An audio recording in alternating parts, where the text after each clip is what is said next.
শিমুল পুষ্পর দিকে মাথা কাত করে তাকায়। গলার স্বর নরম করে বলল, কি হয়েছে? পুষ্পর চোখে পানি চলে আসে। বেহায়া চোখগুলোর উপর তার খুব রাগ হয়। মাথা নাড়িয়ে বলল, কিছু না। শিমুল পুষ্পর দিকে তাকিয়ে থাকে। এতদিন দেখা হয়নি বলে এই অভিমান, নাকি সুইটিকে একসাথে দেখেছে বলে? আমার সাথে আমার দিকে তাকিয়ে কথা বল।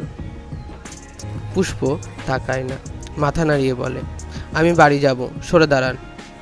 শিমুল সরে না, আরও কাছে এসে বলে, রাগ করেছিস? না।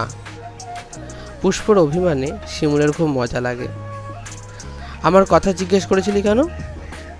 পুষ্প চমকে ওঠে। উনি কিভাবে জানলো?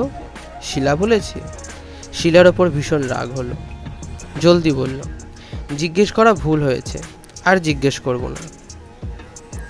বাহ, মুখে খই ফুটছে। সাহসের ওষুধ খাইছিস?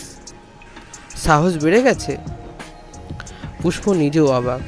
আগে শিমুলকে এত ভয় পেত, এখন এতটাও ভয় পায় না, করে না ভয়। পুষ্প কথা ঘুরিয়ে বলল, এখন বাড়ি যাব। রুক্ষতা আর নরমতার আঁখা মিলে শিমুল আর পুষ্পর গল্পকে লিখবে এক নতুন ভালোবাসার অধ্যায়। আসছে একটি টক ঝাল মিষ্টি প্রেমের গল্প, জাকিয়া সুলতানা ঝুমুরের লেখা শিমুল ফুল। কিছু সম্পর্ক বলা হয় না, শুধু অনুভব করা হয়। কিছু ভালোবাসা পাওয়া নয়, শুধু অপেক্ষা করা হয়।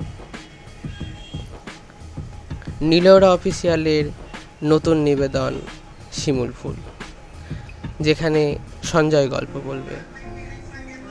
আমার নিবেদন, আপনাদের বিনোদন। এবার নীলরা অফিসিয়াল ভালোবাসার অপেক্ষায়।